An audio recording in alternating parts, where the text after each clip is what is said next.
Are you sensitive to what others think of you? Do you get emotional and defensive to any form of criticism? I don't know what that's like. A little, I know what that's like. These can be signs that you take things too personally, which can take a huge mental and emotional toll on your health. Here to help us change all that is leadership expert Kendra Reddy. Kendra, welcome to the show. Thank you for having me back. And I am very ready for this segment. Same. Okay, let's lay it all out there. I openly can take things very personally. I think at times professionally it's hurt me. I think at times professionally it's driven me. I think at times professionally it's helped me.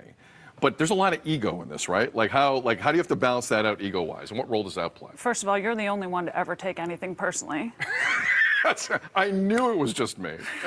We are talking about ego, and ego gets a bad rap. Its job is to look out for our best interests and protect us from threats.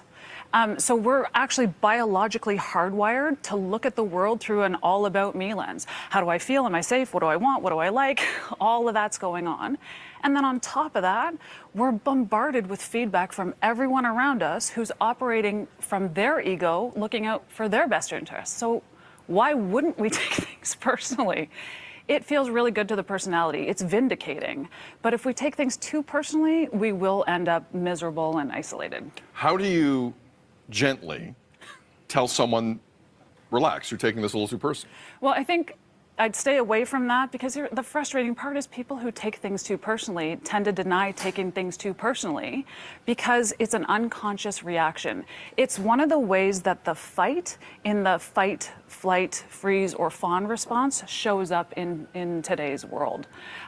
So I wouldn't do a direct confrontation. Chances are, if you're someone who gives people the cold shoulder a lot or the silent treatment, or you find yourself saying things like, you did this to me, you made me feel away, yeah, chances are you're taking things too personally.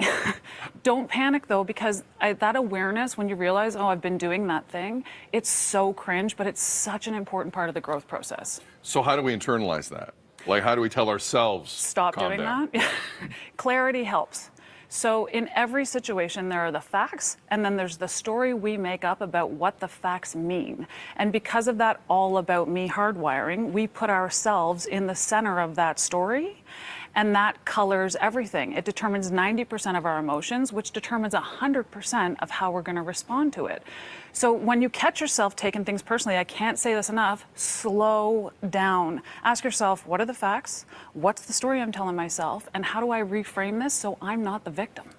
So what should you do if you encounter this situation all the time? Yeah.